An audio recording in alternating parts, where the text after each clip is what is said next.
नहीं चाहिए। We want justice. We want justice. We want justice. We want CBI। Thank you. मेरी बात भाई, अरे इधर दे दे भाई ना। ओ भाई मुझे बोलने दे। और जाओ ना। चलाना यार। अबे यार पहले जाते नहीं हम जा रहे। अरे और ये देखिए आज माता की भारत माता की और उत्तराखंड की मुर्दाबाद। अरे बोलो भाई यार। लूट दिया सब। बहुत हो गया। बेरोजगारों को लूट दिया। छीन के लेंगे जितना नेताओं ने ये भर दे। छीन के लेंगे भ्रष्टाचार से हम छीन के लेंगे भ्रष्टाचार से पेपर लीक से हकम सिंह से चतुर्वेदी से आयोग से और भी है मुन्ना भाई वो पकड़ो। मुन्ना भाइयों से चतुर्वेदी से भ्रष्टाचार से पेपर लीक से देश से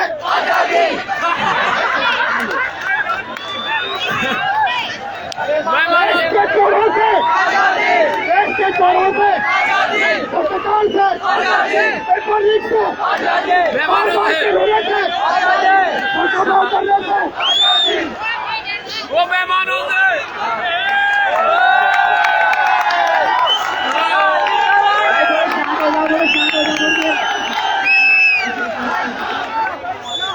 भाई थोड़े शांत हो जाओ थोड़े। भाई सुन लो थोड़ा सा भाई को आगे भाई।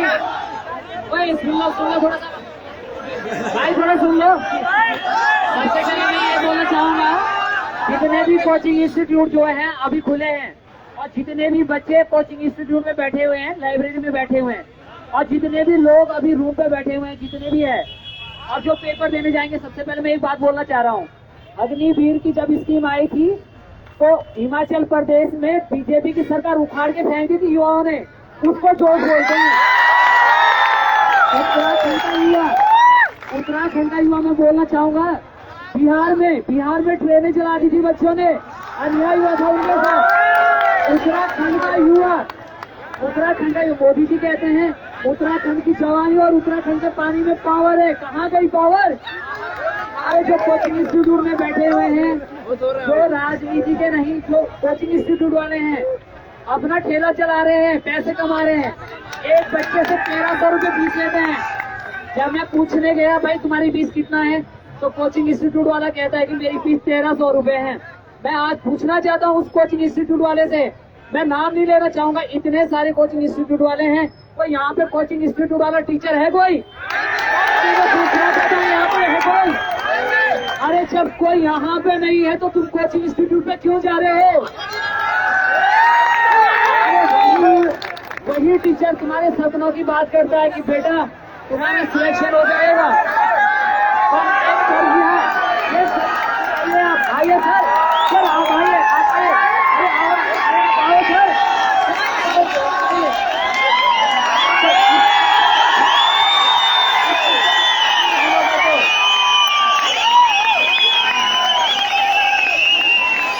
तो दोस्तों, हेलो, थोड़ा शांत रहिए, आप शांत रहिए। ये हमारे सर हैं, एक सर है ये पूरे देहरादून में जितने भी कोचिंग इंस्टीट्यूट हैं, और आज तक कोई नहीं आया, सुपर इंस्टीट्यूट हैं सर। तो अभी सर ही बताएंगे उन इंस्टीट्यूट के बारे में जो खाली जिन्होंने पैसे कमाने का एक जरिया बना रखा है कोचिंग इंस्टीट्यूट को। तो मैं उनसे यही कहना चाहूंगा कि कल भी आपके पास फिर भी मौका है, आप कल आइए। उन युवाओं से भी कहना चाहूंगा जो लाइब्रेरी में बैठे हुए हैं, और उन टीचरों से भी रिक्वेस्ट करता हूं, मैं हाथ जोड़ के रिक्वेस्ट करता हूं कि अगर आप सच में ही युवाओं का और जिन्हें आप पढ़ा रहे हो, अगर आप उनका भला चाहते हो और उनका अच्छा सोचते हो, तो आप मुझे कल यहाँ दिखने चाहिए।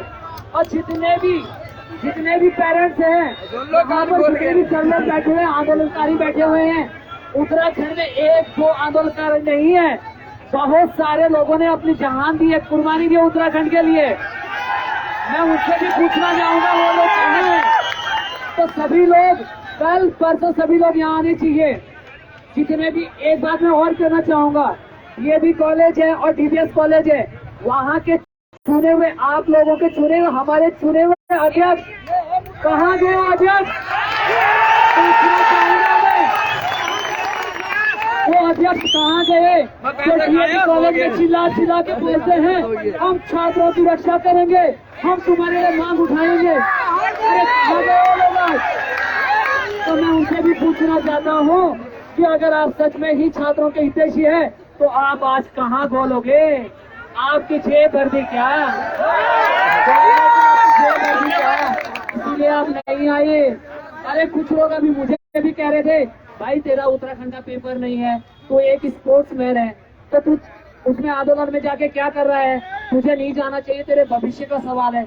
मैंने कहा भाई मैं एक अकेला हूँ और जहाँ मेरे भाई बहनों के साथ अन्याय हो रही हो वहाँ मुझे अपने भविष्य की चिंता नहीं है। मुझे इस सभी भाई और बहनों के भविष्य की चिंता है। अपने लिए तो भाई साहब अपने लिए एक सुअर भी अपना पेट पालता है, तो शाम को अपना पेट भरकर आता है, हम उनमें से नहीं है। तो हमें यही बात कहना चाहूंगा, जितने भी पेरेंट्स हैं, टीचर्स हैं और जितने भी नेता हैं, उन लोगों को ये देखना चाहिए। अभी मैं आप लोगों से पूछना चाहता हूँ, यहाँ पर कितने कांग्रेसी और कितने बीजेपी है? कितने कांग्रेसी कितने बीजेपी है? कोई नहीं है। लोगों ये आप गलत बोल रहे हैं। जब आप गाँव में जाओगे आप ही मुन्ना चौहान और प्रीतम सिंह जिंदाबाद के नारे लगाएंगे। हम ही लोग में से आपस में लड़ेंगे, तू मैं करेंगे, रोज के लिए दुश्मन बन जाएंगे। किसकी वजह से? कांग्रेस और बीजेपी की वजह से। मैं पूछना चाहता हूँ, आज ये जो विपक्ष है, अगर यहाँ पे विपक्ष मजबूत होता तो सरकार की हिम्मत नहीं होती कि दो बार नकल होता। विपक्ष कितना कमजोर है भाई लोगों कि विपक्ष आवाज नहीं उठाएगा। क्यों नहीं उठाएगा आप लोग सभी जानते हैं, क्योंकि विपक्ष खुद ही घोटाला कर चुके हैं, तो विपक्ष कहाँ से आवाज उठाएगा? ये तो वो बात हो गई है कि चोर की दाढ़ी में तिनका, और चोर कैसे बोलेगा कि चोर को कैसे बोलेगा कि चोर है। तो इसलिए भाई लोगों मैं आपसे एक विनती करना चाहता हूँ कि कल और परसों ये 4-5 लोग इकट्ठे हो जाते, इसे धरना प्रदर्शन नहीं कहते, इसे रैली नहीं कहते। अरे 2 लाख 2.5 लोग आप फॉर्म भरते हो, और कहाँ गए? और लोग कहाँ गए, कहाँ सो गए? तो मैं आप लोगों से कहना चाहता हूँ कि कल और परसों जो भी कोचिंग इंस्टीट्यूट खुला हो, आप लोगों का ये अधिकार बनता है, जाइए। आप वहाँ पढ़ते हैं, आप उन टीचरों को बोलिए कि आप कोचिंग इंस्टीट्यूट अगर हमारे हित की बात करते हो तो बंद करिए 2 दिन के लिए। अगर हमसे प्यार करते हैं तो 2 दिन के बंद करिए। आप कॉलेजों में जाइए, कॉलेजों में बोलिए, आप नेताओं से बोलिए, जो वहाँ पर लड़के हैं लड़कियां हैं उनसे आप बोलिए कि अगर आप चाहते हैं कि आपके भाई बहन सड़कों पे बैठ के ठेला ना लगाए, ग्रेजुएशन वाले ठेला ना लगाए। मोदी जी कहते हैं हम क्या बेटी बचाओ बेटी पढ़ाओ की बात करते हैं। अरे मोदी जी ये जुमलेबाजी खत्म करो, राम मंदिर और मुस्लिम और हिंदू के नाम पे लड़ाना बंद करो। अब ये समझ गए हैं, सब समझदार हो गए हैं, अब आपके जुमलों में हम फंसने वाले नहीं है। और इस बार बीजेपी और कांग्रेस, हमारे पास भाइयों को 2 ही ऑप्शन है, बीजेपी और कांग्रेस। तीसरा ऑप्शन है तो कोई बोलो, कोई तीसरा ऑप्शन है? हमारे पास कोई तीसरा ऑप्शन नहीं है, इसीलिए हमारी बात नहीं सुनी जाती है। पर जो भी युवा खड़ा होगा, अभी बॉबी भाई है, बॉबी भाई कहाँ गए? अरे आप खड़े हो ना, आप खड़े हो।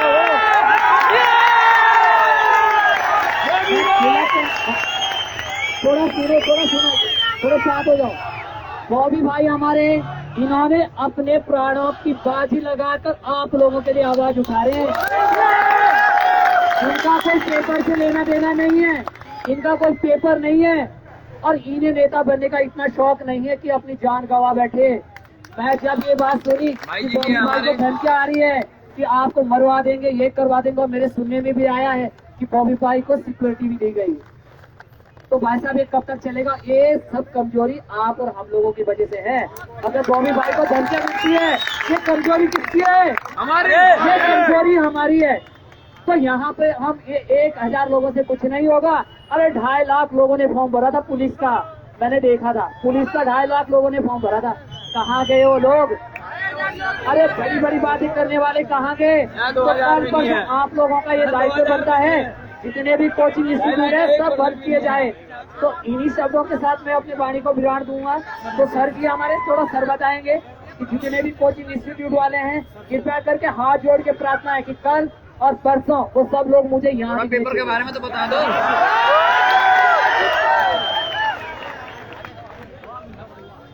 मिल गए भाई, कहाँ सोए हुए तुम लोग? भारत माता की, भारत माता की इनकलाब, इनकलाब, इनकलाब। साथियों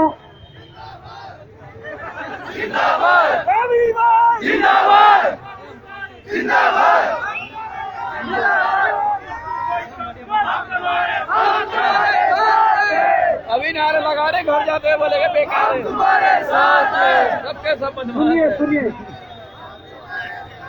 देखिए अभी नारे लगा रहे, घर आज जो जाके उत्तराखंड में यह स्थिति उत्पन्न हुई है, आप देख सकते हैं कि उत्तराखंड में ही, उत्तराखंड के आयोगों में, उत्तराखंड के विभागों में 22 वर्षों से इतना बड़ा लीकेज था, जिस लीकेज के माध्यम से कई एसडीएम निकल गए, जिस लीकेज के माध्यम से कई डीएसपी निकल गए, जिस लीकेज के माध्यम से कई दरोगा, कई पटवारी निकल गए। इस लीकेज को बंद करने का काम था यहाँ की सरकारों का, इनको आदत पड़ी अब। यहाँ की सरकारों का। इस लीकेज को बंद करने का काम था यहाँ की सरकारों का। इस लीकेज को बंद करने का काम था यहाँ के आयोगों का। इस लीकेज को बंद करने का काम था यहाँ के जनप्रतिनिधियों का, यहाँ के विधायकों का, यहाँ के मंत्रियों का, और वो सब नाकामयाब रहे इस लीकेज को बंद करने के लिए। आज इस लीकेज को बंद करने की यह मुहिम यहाँ के युवाओं ने उठाई है, यहाँ के युवाओं ने ठाना है। इस लीकेज को बंद करके रहेंगे, और जब तक ये लीकेज बंद नहीं होता तब तक ये युवा सड़कों पर रहेगा, और रहना पड़ेगा, रहना पड़ेगा। सही बात है, हम भाई रहना कहते हैं पड़ेगा। हमें टोलू का बैल नहीं बनना है, जिसे पता ही नहीं हम कर क्या रहे और हमारे जो टारगेट क्या है। भाई जब भविष्य बर्बाद हो ही रहा है, तुम्हें कहा जा रहा है कि 12 तारीख को पटवारी का पेपर दीजिए। जिस खेल में ये पता हो कि जीतना किसको है, हारना किसको है, उस खेल को खेलोगे, उस खेल को खेलोगे। उत्तराखंड में संभव है पत्नियों के लेटर पर नौकरियां मिल रही है। जो युवा, जो अभिभावक अपने एक बेटे को, अपने एक बेटी को दूर दराज गांव से अलग करके देहरादून, श्रीनगर, हल्द्वानी, हरिद्वार, इन रुड़की, इन महंगे महंगे शहरों में भेजती हैं, उन्हें पता है मेहनत का, उन्हें पता है कि गांव की जिंदगी कितनी कठिन है, उन्हें पता है जब 4 बजे वो उठते हैं और ये 2-3 पीछे छुपे तो हुए गाय हैं, भैंस के लिए जो चारा लाते हैं उसके लिए जाते हैं। दुनिया के बदमाश। उसके बाद पता है कि 7 बजे खेत में भी जाना है। उसके बाद पता है बर्फ पड़ी हो, धूप हो, सर्दी हो, बारिश हो, उन्हें काम करना है। इसलिए उनके भी सपने होते हैं, उनके सपने होते हैं। मेरा बेटा देहरादून में तैयारी कर रहा है, अब इधर मत आइए। मेरा बेटा हल्द्वानी में तैयारी कर रहा है, मेरा बेटा श्रीनगर में तैयारी कर रहा है। सब चालू। तैयारी किस लिए कर रहा है? नौकरी के लिए। उनकी तो गोलियां लग चुकी है, उन नौकरियों की गोलियां लग चुकी है। और गोलियां लगाने वाले कौन है? गोलियां लगाने वाले कौन है? सत्ता में बैठे अरे लोग। और भी बैठे हैं, वो तो 2 छोटे-छोटे जो खिलाड़ी भी हैं। पेपर खुलता है, जो भी घोटाला खुलता है, दूसरे दिन नाम आता है कि इस पार्टी के युवा मोर्चा के मंडल अध्यक्ष, जिला अध्यक्ष या जिला पंचायत सदस्य इसमें इन्वॉल्व है। फिर बड़े नेताओं का तो कुछ कर नहीं पाते, क्योंकि एसआईटी, एसटीएफ गठित होती है, बड़ी जांच एजेंसी तो कभी आई नहीं। फिर कहते हैं कि 2 नाम आ रहे हैं, कोई संभावित विधायक है, कोई संभावित मंत्री है। अरे नाम बताइए कौन है, उनको पब्लिक के बीच में लाइए, मैं कहना चाहता हूँ कि ऐसी परीक्षा दे के करोगे क्या, जहाँ पर सब पहले से ही फिक्स है। अगर प्रैक्टिस सेट देने का इतना ही शौक है, पूरे धर्मपुर में प्रेमनगर से बल्लीवाला तक क्या करेंगे प्रैक्टिस दिलाए जा रहे हैं। क्या करेंगे उसके लिए 5-7 हजार खर्च करके पहाड़ों में दूर दराज जाके पेपर देने की और नहीं है। मैं इसलिए सच्चाई कह रहा हूँ, बात करनी हो सकती है। आपने पटवारी का पेपर करवाया, क्वेश्चन बैंक बाहर था, 380 क्वेश्चन बाहर थे, 100 तो पेपर में छप गए और 280 क्वेश्चन कौन से थे? क्या उन युवाओं से डील हुई, उन भ्रष्टाचारियों से डील हुई कि हम तुम्हारे नाम सार्वजनिक नहीं करेंगे, तुम्हें दोबारा परीक्षा में बिठाएंगे और वही 280 में से 100 क्वेश्चन फिर आएंगे? क्योंकि अगर डील नहीं करते, वो युवा जिनके 18 लाख जा रहे हैं, जिनके 20 लाख जा रहे हैं, वो बोलेंगे हमने किसको पैसा दिया था और उन्होंने किसको दिया था, सब खुलेगा। इसलिए मामला रोकने के लिए, अपने लोगों को बचाने के लिए इस हद तक गिर रहे हो। बंद कर दो कल। तुम्हारे आयोग में 8 अनुभाग है, 3 अति गोपनीय और 5 गोपनीय है। उन 8 अनुभागों के अलग अलग अनुभाग अधिकारी हैं। उसमें से 2 अनुभाग अधिकारी जेलों के अंदर है। 8 उन अनुभाग अधिकारियों पर 8 लॉकरों की अलग अलग चाबियां 8 लोगों के पास है। पर सिस्टम, पूरा पेपर, पूरा क्वेश्चन बैंक तुम्हारा डबल लॉक में है। उस डबल लॉक की चाबी, वो 8 चाबियां एक अनुभाग अधिकारी के पास है, परंतु वो उनकी जो डबल चाबी है वो 8 चाबियां एग्जाम कंट्रोलर के पास है। जब तक दोनों चाबियां तिजोरी पर नहीं लगेगी, पेपर कैसे बाहर आएगा? और वही एग्जाम कंट्रोलर 12 तारीख को पटवारी का पेपर करवाएगा। क्या गारंटी है कि परीक्षा फेयर हो? इतना ही नहीं, गिरफ्तारियां होनी है, 2 हो चुकी है आयोग के अंदर से। गारंटी के साथ कह रहा हूं, दावे के साथ कह रहा हूं, अगर जांच निष्पक्ष तरीके से होगी, कई अभी विकेट आयोग से गिरने हैं। सुन लो, अगर 12 तारीख के बाद वो विकेट गिरते हैं, पटवारी के पेपर देने के बाद वो विकेट गिरते हैं, क्या तीसरे बार पटवारी का पेपर करवाओगे? किस हद तक गिर रहे हो? साथ साथ जांच, साथ साथ परीक्षाएं कभी नहीं हो सकती। हमें सब्र करना पड़ेगा। अगर हम इतने लंबे समय से रुके हैं, 1-8 महीना 2 महीना रुकना पड़ा, रुकेंगे, पर इस बार सफाई होनी चाहिए। सही बात। ये लड़ाई ये वर्तमान को लेकर नहीं है, वर्तमान को लेकर है। सिर्फ इतनी है कि हम सड़कों पर लड़ रहे हैं, अपने अधिकारों के लिए लड़ रहे हैं, पर ये भविष्य को लेकर भी लड़ाई है। कल के दिन हमारे भाई बहन, हमारे ही बच्चे इस सिस्टम के लिए लड़ेंगे।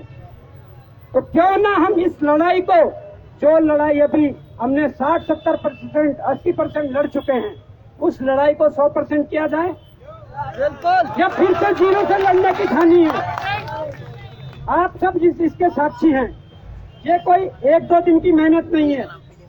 इस लड़ाई को यहाँ तक पहुँचाने के लिए पिछले 5-6 सालों के सड़कों पर संघर्ष हो रहा, तब जाके यहाँ तक पहुँची है। और इस लड़ाई को अंजाम तक पहुँचाने के लिए हमें सड़कों पर उतरना पड़ेगा। जो युवा आज नहीं आए, जो अभिभावक आज नहीं आए, वो सुन लें कि आप आइए, इस आंदोलन को, इस सत्याग्रह को समर्थन करके इस लड़ाई को अंजाम तक पहुंचाइए।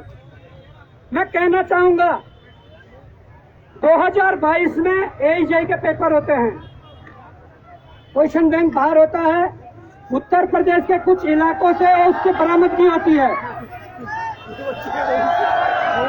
उत्तर प्रदेश के कुछ इलाकों से उन क्वेश्चन बैंक की बरामदगी होती है, और उसके बाद 2023 में 8 जनवरी को पटवारी का पेपर होता है, उसका क्वेश्चन बैंक भी बाहर होता है।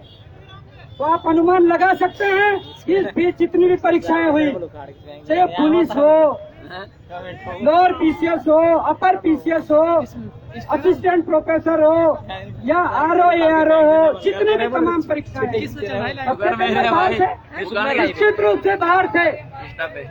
क्या चाहते हो? मतलब वही पैसे वाले सिस्टम में बैठे। और मैं ये दावा भी करना चाहता हूँ, ये दावा मैं करना चाहता हूँ, हम लोगों ने मिलकर अगर अभी इस लड़ाई को लड़ लिए और जितनी अभी गतिमान भर्तियां हैं, ग्रुप C से लेकर ग्रुप B की जितनी भर्तियां हैं, कम से कम 4-5 हजार भर्तियां हैं ये। अगर 4-5 हजार कर्मचारी और अधिकारी हमने पूरी पारदर्शिता के साथ सिस्टम के अंदर बिठा दिए तो उत्तराखंड का भविष्य सुधर गया। ये मैं कह रहा हूँ। मैं कहना चाहता हूँ कि PCS के पेपर में सील नहीं आती है, क्या मजाक बना के रखा है। चतुर्वेदी पकड़ा जाता है, वो कुछ उगलने की कोशिश करता है और उसको निगलने के लिए बोला जाता है। वो बोलता है मैंने LGM भी बनाए हैं, मैंने DSP भी बनाए हैं, मैंने AE भी बनाए हैं, और उसको बोला जाता है जो उगलना चाह रहा है वहां पर लेके कुछ निगल ले, मत बोल। बोला भी होगा तो बाहर नहीं करनी चाहिए। क्यों नहीं करनी बाहर?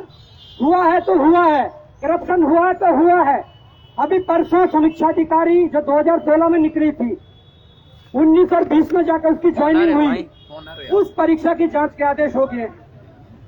मैंने रिजल्ट खोल के देखा परसों, उसमें से 37 सहायक समीक्षाधिकारी, 11 समीक्षाधिकारी लोक सेवा आयोग के अंदर उस बैच से गए हैं। टोटल 48 लोग उस बैच से गए हैं। अब समझे ना, होंगे करप्टेड उसमें भी, हम सबको नहीं कह रहे सब करप्टेड है, और होंगे, निश्चित रूप से होंगे। ये 22 वर्षों से चल रहा है और अब मुझे लगता है कि युवाओं को जागना पड़ेगा। हम पेपर देते जाएंगे, हर बार 1 नंबर, आधे नंबर, 2 नंबर से रहते जाएंगे, ये सच्चाई है। वो तो हमारा एक मानव वो है ना, प्रकृति का वो होता कि युवा सबर नहीं कर पाता। युवा ये चाहता कि यार दूं परीक्षा, दूं जितने जल्दी, मैं वेट नहीं कर सकता, मैं दूं। जब तुम्हें पता है तुझे 1 नंबर से फिर भी रहना ही है, क्योंकि तुम्हारी जगह किसी और को शिफ्ट करना है, क्यों? ये तमाम लड़ाई है।